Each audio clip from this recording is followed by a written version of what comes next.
20 years ago, I was a newly divorced father, working 2 jobs and renting the only place I could afford, an old Victorian on the edge of a New England mill town. The paint peeled, the pipes groaned, and there was a cold spot on the second floor landing that never warmed up. The landlady handed me the keys and said, "It's drafty, but she's got good bones." I didn't ask what else the house had. The first time I heard the whispering, I thought it was the wind sneaking through the cracks. It was January. Snow drifts pushed against the porch. I was at the kitchen table paying bills when a voice murmured upstairs. I froze. Then came another thread of sound, like someone reading aloud from a book, thinking a window was open. I grabbed a flashlight and crept up the stairs. On the landing, the temperature dropped. The sound seemed to come from the back bedroom I used for storage. I flung the door open. The room was empty except for boxes. For a moment, the whispering intensified. Many voices layered together, and then it stopped as suddenly as it started. I searched the attic, checked the vents, stood outside in the snow listening for neighbors. Nothing. I told myself I was overtired, but over the next weeks the pattern repeated.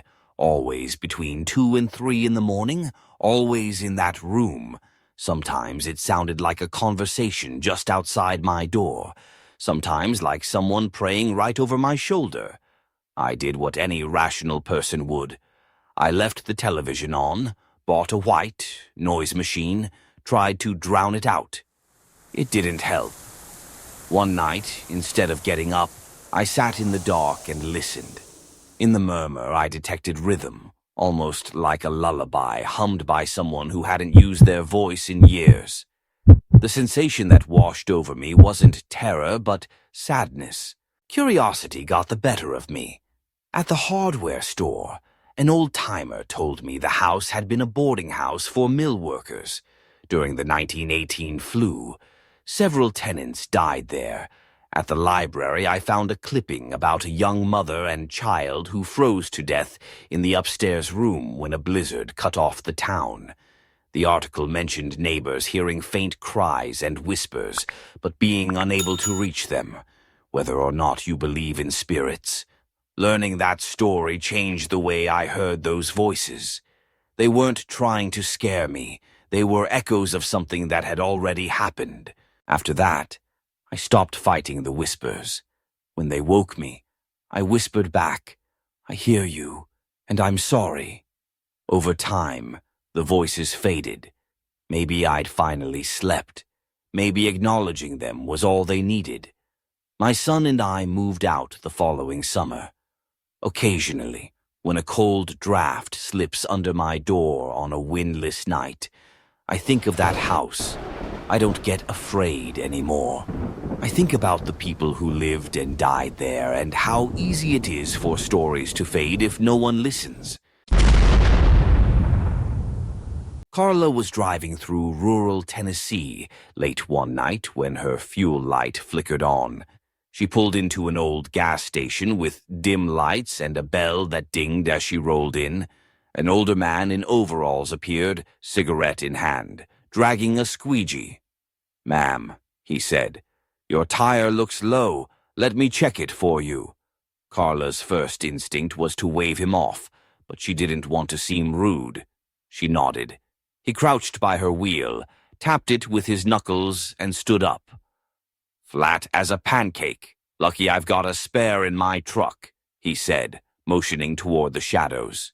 The hairs on her neck rose. Something about the way he smiled made her stomach clench. "Thank you, but I'll call roadside assistance," she replied, forcing a polite smile.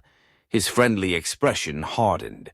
"Suit yourself," he muttered, flicking ash onto the concrete.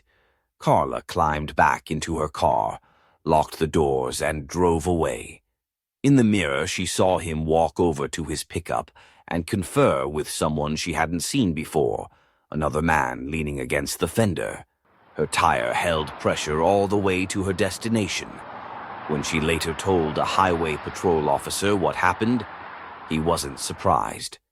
"We've had reports of a pair who try to lead drivers out back. Trust your gut, he said.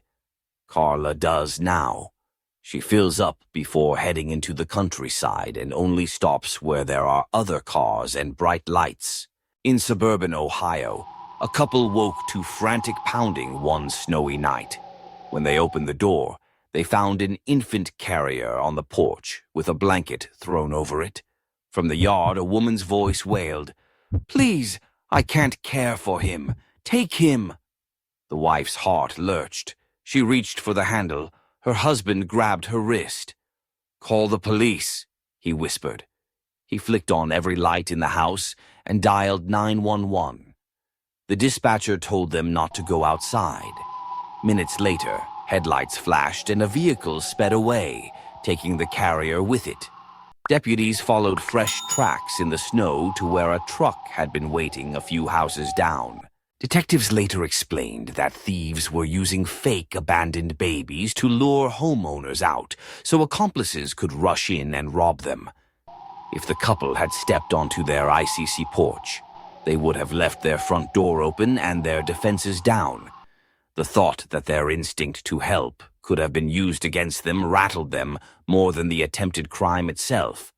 They still help people, but they do it with their eyes open. They lock the storm door at night and call authorities when something seems off. These aren't urban legends. They happen to friends and neighbors. The common thread isn't monsters or shadows, but that small voice inside each person that sensed danger. We're taught to suppress that voice. We don't want to offend or seem paranoid. Carla almost followed a stranger because she didn't want to appear rude. The Ohio couple almost stepped onto their porch because they didn't want to ignore a desperate plea. In both cases, paying attention to unease made the difference between an unsettling story and a tragedy. It began in the fall of 2001, when a father called to report that his teenage daughter hadn't returned from a camping trip in New Jersey's Pine Barrens. Search teams combed the forest. Dogs picked up her scent along a trail and then lost it at a clearing. We found her backpack propped against a tree, as if she'd sat down to rest and vanished into thin air. No signs of a struggle, no footprints leading away.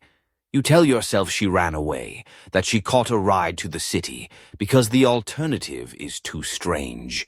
2 months later, a married couple disappeared in the same area. They were avid hikers with an SUV full of gear. Rangers found the vehicle at the trailhead, keys in the ignition. The couple's food was still in the cooler. Their dog was tied up under a pine, barking and dehydrated. We searched again. Nothing. No dropped flashlight, no torn clothing, no blood. The press labeled it the Barrens Curse. We hated the name, but we couldn't stop it from sticking. By spring, our small department was fielding calls from psychics and conspiracy theorists. A woman swore the Jersey Devil had taken them. A cable producer wanted to film an episode about vortexes. Meanwhile, the families clung to hope. I sat across kitchen tables, holding hands with mothers who cooked their missing children's favorite meals every evening, waiting for the door to open. I told them we were doing everything we could. In July 2002, there was a break, if you can call it that. A hunter found a son, bleached bandana caught high in a pitch pine. It matched the missing girl's description. We conducted a grid search, pushing farther than before. Deep in a thicket, one of the guys found a small pile of items, a compass, a wedding ring, a pair of hiking boots, all neatly arranged on a flat rock. A circle of stones surrounded them like a shrine. The hair on my neck stood up. It looked ritualistic, but there were no footprints, no drag marks, no other clues. We brought in experts, even a retired FBI profiler. He said it resembled an offering. To who? Someone muttered. Nobody had an answer. Years went by. Leads dried up. The families moved, divorced, remarried. I transferred to another unit, but the Pine Barrens stayed with me. When my own daughter took up camping, I caught myself snapping at her to stay out of the state forests. My wife would find me tracing routes on maps, revisiting those trails in my mind. Every so often, the office would get a tip. Someone thought they saw the missing couple working at a diner in South Carolina. An amateur sleuth sent us a map with ley lines and energy points. We chased them all, hoping for closure, bracing for disappointment. I've been retired 5 years now. I still get Christmas cards from 2 of the families. They don't say much. Did we miss something? Were we dealing with a serial offender who managed to stay invisible? Were there sinkholes or old wells out there swallowing people whole? Or, though I hesitate even to mention it, was there something in those woods we can't explain with training and reason? People ask why these cases haunt us. It's not the gore. There wasn't any. It's the lack of answers. When you can't tell a mother where her child is or give her a grave to visit, that weight sits on your chest. It's the nights when you're driving home and see headlights in the rearview mirror and wonder if that could be them. It's the way the pine barrens smell in October, the wet earth and decaying pine needles reminding you of all the footprints that disappeared into them.